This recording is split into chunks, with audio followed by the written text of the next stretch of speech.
Hello everyone, आप सबका बहुत बहुत स्वागत है आपके इस यूट्यूब चैनल इंजीनियरिंग कैप्सूल्स में। और अभी तक हमने 3 लेक्चर जो हैं इसके कवर कर लिए हैं, जिसमें हमने इंट्रोडक्शन, सिग्निफिकेंस पढ़ ली थी, इसकी ऑब्जेक्टिव्स पढ़ लिए थे, फंक्शंस पढ़ लिए थे। अब हम आगे की तरफ बढ़ेंगे आज, और हमारे चौथे लेक्चर में हम जो कवर करने जा रहे हैं वो टॉपिक है हमारा classification of the construction industry. बहुत इंपॉर्टेंट है, पेपर में पूछा जाता है, इसलिए आपने इसका ध्यान रखना है। तो चलिए स्टार्ट करते हैं। सबसे पहले कह रहा है classification of the construction industry, a business concern or a branch of the trade which deals with the planning, design and the construction of the various types of the buildings, that is public, residential and the industrial, is termed as the construction industry. Construction industry क्या है?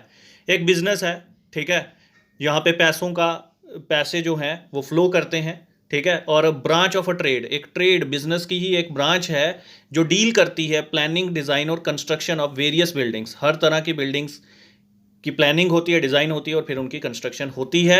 जैसे कि public building है, residential है, industrial है, is termed as the construction industry. It is like any other industry.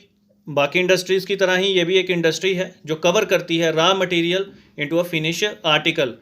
जो raw material जो है उसको एक शेप देती है, एक शक्ल देती है और एक फिनिश्ड प्रोडक्ट बनाकर प्रेजेंट करती है building by utilising the resources का इस्तेमाल करके, that is the man, machine, material and money. Although the design is completed by the engineers and building is built by the contractor, but both their efforts are mainly directed towards the creation of the strong, durable and the economical structure. Although the design is completed, although जो design है वो engineer द्वारा बनाया जाता है, and building is built by the contractor, और building जो है वो कॉन्ट्रैक्टर बनाता है, but both their efforts are mainly directed towards the creation of the strong, durable and economical structure. But दोनों का एफर्ट जो है वो सेम गोल के लिए है कि जो हमारी बिल्डिंग है वो इकोनॉमिकल बननी चाहिए। तो कंस्ट्रक्शन इंडस्ट्री में भी क्लासिफाइड इनटू, कंस्ट्रक्शन इंडस्ट्री को 3 तरह से क्लासीफाई किया जाता है। पहली होती है हमारी लाइट कंस्ट्रक्शन, दूसरी होती है हमारी हैवी कंस्ट्रक्शन और तीसरी होती है हमारी इंडस्ट्रियल कंस्ट्रक्शन। तो सबसे पहले हम बात करते हैं लाइट कंस्ट्रक्शन क्या होती है। Type of the construction which involves the little planning, ऐसी कंस्ट्रक्शन जिसमें थोड़ी प्लानिंग की ज़रूरत है। यूज़ ऑफ लाइटर मशीनरी, थोड़ी मशीनरी का इस्तेमाल होता है। लेसर एक्सपेंडिचर, खर्चा भी कम है। And the small consumption of the construction material, और कंस्ट्रक्शन मटेरियल की कंजम्पशन भी थोड़ी है, is termed as the light construction. तो ये इतना सब में जो मतलब अमाउंट मटेरियल जो है थोड़ा थोड़ा लगेगा, ये तो हमारे घर ही हो सकते हैं। रेजिडेंशियल बिल्डिंग जो होती है कम ही मटेरियल इस्तेमाल होता है एज़ कम्पेयर टू बड़े बड़े जो कंस्ट्रक्शन होती है, आपके डैम्स बनते हैं, आपके फ्लाईओवर बन रहे हैं। ये मेगा कंस्ट्रक्शन से अगर कंपैरिजन किया जाए तो बहुत ही थोड़ा मटेरियल, थोड़ा इक्विपमेंट, सब कुछ थोड़ा थोड़ा इस्तेमाल होता है लाइट कंस्ट्रक्शन में। इसमें एग्जांपल के तौर पे रेजिडेंशियल बिल्डिंग है, ऑफिस बिल्डिंग है, लाइट इंडस्ट्रियल शेड्स हैं, रिक्रिएशनल सेंटर हैं, कम्युनिटी हॉल्स हैं, स्कूल्स हैं, ये सभी जो हैं ये लाइट कंस्ट्रक्शन के कैटेगरी के अंडर आते हैं। This light construction includes all types of building built on a light foundation. Such projects are generally executed by employing manual labour, इसमें मैनुअल लेबर का ही ज़्यादा इस्तेमाल किया जाता है। अब बात करते हैं हैवी कंस्ट्रक्शन की। The type of construction which involves extensive planning, ऐसी कंस्ट्रक्शन जिसमें बहुत ज़्यादा प्लानिंग ज़रूरत पड़ती है।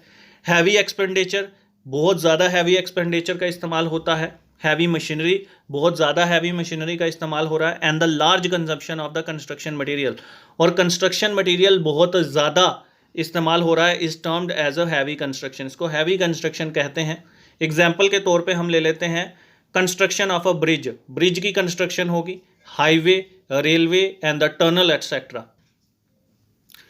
Dams, irrigation works, hotels and the factories, thermal and hydroelectric power stations, sewage treatment plants and the disposal works, docks and the harbor etc. तो ये सारे हमारे हैवी कंस्ट्रक्शन में आते हैं, जिसमें हमारा बहुत ज़्यादा प्लानिंग चाहिए, जिसके लिए बहुत ज़्यादा एक्सपेंडिचर पैसा चाहिए, बहुत हैवी मशीनरी चाहिए, large consumption of the construction material भी बहुत ज़्यादा चाहिए। तो इसमें यही डैम्स, कंस्ट्रक्शन, ये ब्रिज वगैरह, होटल्स वगैरह ये आते हैं। नेक्स्ट हम चलते हैं इंडस्ट्रियल कंस्ट्रक्शन की तरफ। इंडस्ट्रियल कंस्ट्रक्शन किसको कहा जा सकता है? The type of the heavy construction which is specially associated with the industrial processing और manufacture of the commercial products and the services is termed as the industrial construction. Type of construction, heavy construction की ही एक type है जो specially associated है industries के साथ, industrial processing और manufacturing of commercial products services, ठीक है, जिसमें मैन्युफैक्चरिंग होती है कमर्शियल प्रोडक्ट्स की या फिर services.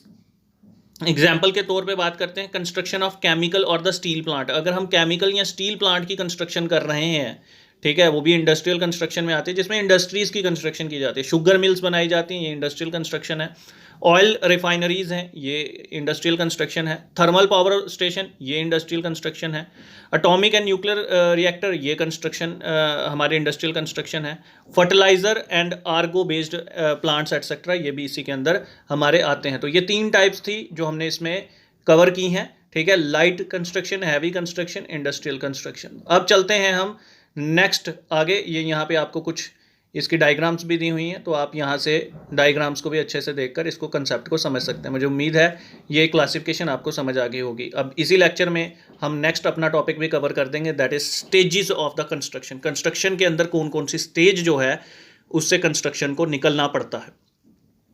The stage in the construction project refer to the various phases through which a project undergoes, right from the conception stage up to completion stage. The stage in the construction varies from the project to project, that is from light to heavy construction or industrial construction. However, it is desirable to divide the large project into the several construction stages which may be constructed independently or in the conjunction with each other. The important construction stages for any construction project are described below.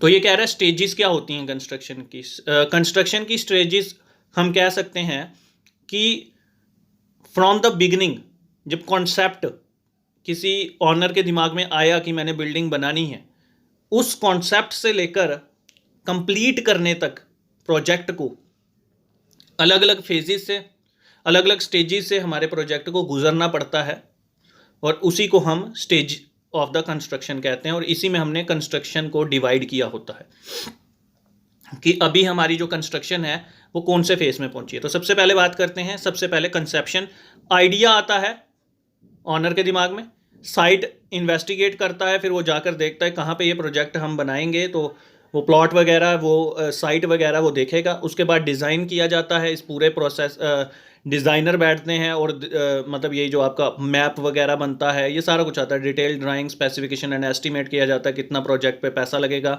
फिर हम contract करते हैं, अलग अलग जो इसमें है, builder के साथ कॉन्ट्रैक्ट होता है, इंजीनियर के साथ होता है, आर्किटेक्ट के साथ होता है। कंस्ट्रक्शन एंड सुपरविजन, काम भी चलता जाता है, कंस्ट्रक्शन भी होती है और सुपरवाइज़र सुपरविजन भी करता है, और लास्ट में कंप्लीट हो जाता है आपका प्रोजेक्ट, ठीक है, और उसको रियलाइजेशन यानी उसको रियल में एक शक्ल मिल जाती है जो कॉन्सेप्ट उसने बनाया था। अब हम इसको ऊपर ऊपर से ही पढ़ेंगे क्योंकि मैंने आपको पूरे तरीके से ये समझा दिया हुआ है। कंसेप्शन की डेफिनेशन है the development of the thought, plan और an idea in the mind about the construction of the building refers to the conception. Development of a thought, एक थॉट का पैदा होना, बनना, प्लान और the idea in the mind, ठीक है, mind में आना, about the construction of the building refers to the conception, इसी को कंसेप्शन कहते हैं। और ये कह रहा है कि जो हमारा ऑनर है वो रियलाइज़ करता है, उसके दिमाग में कॉन्सेप्ट आता है कि मुझे एक बिल्डिंग बनानी है, ठीक है, एक कंस्ट्रक्शन करनी है अपनी ज़रूरत के अनुसार। वो कुछ भी हो सकता है, वो बिल्डिंग उसकी रेजिडेंशियल बिल्डिंग हो सकती है, बिजनेस पर्पस के लिए बिल्डिंग हो सकती है, यानी कमर्शियल हो सकती है जो आपने कंस्ट्रक्शन पढ़ी है। तो इसमें खाली एक इंडिविजुअल की बात नहीं हो रही, गवर्नमेंट भी अगर कंस्ट्रक्शन करवा रही है तो वो भी एक कॉन्सेप्शन है, कॉन्सेप्ट पहले दिमाग में आया होगा, तो that is your first stage. उसके बाद वो साइट पे जाते हैं और साइट पे the site investigates such as soil testing, determination of the water table, drainage conditions etcetera, ये सारा जो है वो चेक किया जाता है। कहाँ हमारा नेक्स्ट जो पिछली स्टेज थी that was site investigation. Site investigation के बाद हमारा काम है कि डिज़ाइन करना प्रोजेक्ट को। Design of a project is made by the engineer, जो भी इंजीनियर है वो उसका डिज़ाइन तैयार करता है, वो is appointed by the owner, जिसको ऑनर ही अपॉइंट करता है।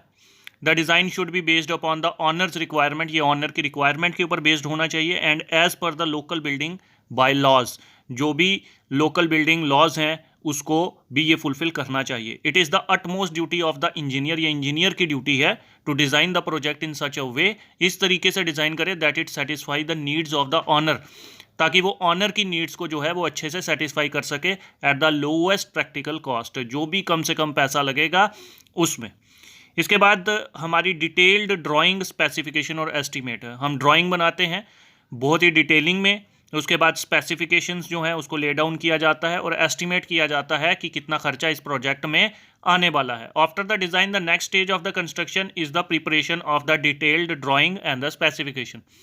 The estimate of the project is calculated, calculate किया जाता है कि कितना पैसा लगने वाला है फ्रॉम दीज ड्राइंग्स, इन ड्राइंग्स से, and the specification. The engineer should make it possible to change a design, engineer जो है शुड मेक इट पॉसिबल, उसको करना चाहिए change design, modify certain requirements of the construction और revise some portions of the specification, कुछ portion जो है specification को उसको रिवाइज करे in such a way that the overall cost of the project is reduce, ताकि हमारी जो प्रोजेक्ट की कॉस्ट है उसको कम किया जा सके without sacrificing it's objective and it's essential value, बिना उसके ऑब्जेक्टिव्स, जो हमारा ऑब्जेक्टिव है और जो हमारी वैल्यूज़ हैं उसको सेक्रीफाइस ना कर किए बिना हम अपने जो ऑब्जेक्टिव्स हैं उसको अचीव कर सकें। उसके बाद है कॉन्ट्रैक्ट।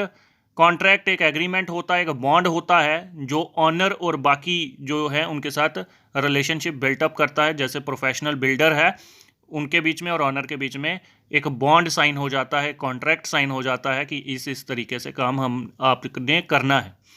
तो यहाँ से अब स्टेजेस की यहाँ पे आपको दी हुई है। कंसेप्शन है, साइट इन्वेस्टिगेट किया जाता है, ओनली फॉर हैवी और इंडस्ट्रियल कंस्ट्रक्शन हम साइट इन्वेस्टिगेट करते हैं। उसके बाद डिज़ाइन बनाया जाता है, डिटेल ड्राइंग, स्पेसिफिकेशन एस्टिमेट किया जाता है कितना खर्चा आएगा, उसके बाद कॉन्ट्रैक्ट होता है और लास्ट हमारा है construction and the supervision. Last है construction and supervision. After awarding contract the next stage is to construct the project को कंस्ट्रक्ट करना as per the design drawings and the specification. The project is constructed by the contractor के द्वारा ये project जो है हमारा construct किया जाता है and supervise by the engineer, और इंजीनियर इसको सुपरवाइज करता है। In this stage a conflict में अराइज, इस स्टेज में झगड़े भी हो सकते हैं between the two regarding quality and the workmanship, quality और वर्कमैनशिप के रिगार्डिंग की क्वालिटी कैसी है और काम करने वाला एक्सपीरियंस्ड है या नहीं है, achieved progress and the diversion from the specification. However if the owner, engineer and the contractor work together, अगर ये तीनों मिलकर काम करें as a construction team, the problem of the conflict will not arise. तो प्रॉब्लम जो है conflict की ये अराइज होगी ही नहीं, ठीक है। इसके बाद लास्ट हमारा आता है कंप्लीशन। प्रोजेक्ट जो है वो कंप्लीट हो जाता है, it is the last stage of the construction. Construction की आखिरी स्टेज जो होती है वो हमारी है completion. When the contractor after completion of the work hands over the project hand over कर देता है ऑनर को, and the owner realises his conception turns into the realisation. और कंसेप्शन को जो हमारा ऑनर है उसको लगता है कि उसका जो कॉन्सेप्ट था अब वो रियल हो चुका है, रियल में वो घर बन चुका है, रियल में वो बिल्डिंग कंस्ट्रक्ट हो चुकी है। तो ये था हमारा 4th लेक्चर, ठीक है। और इसमें हमने अभी तक कंप्लीट किया है हमारी जो स्टेजेस हैं कंस्ट्रक्शन की और जो क्लासिफिकेशंस थी हमारी कंस्ट्रक्शन इंडस्ट्री की, ठीक है। अब नेक्स्ट लेक्चर जो हमारा 5th होगा, 5th लेक्चर में हम कंस्ट्रक्शन साइट के बारे में पढ़ने जा रहे हैं, जो कि बहुत इंपॉर्टेंट है, पूछा जाता है कंस्ट्रक्शन साइट के ऊपर भी। और कंस्ट्रक्शन टीम के बारे में हम पढ़ेंगे नेक्स्ट लेक्चर में। और मैं आपको ये भी बता देना चाहता हूँ कि ये पीडीएफ को डाउनलोड कीजिएगा, पिछले पीडीएफ जो हैं उसमें थोड़ा सा मिसिंग रह चुका है कुछ, ठीक है। Thank you very much for watching this video, God bless you all.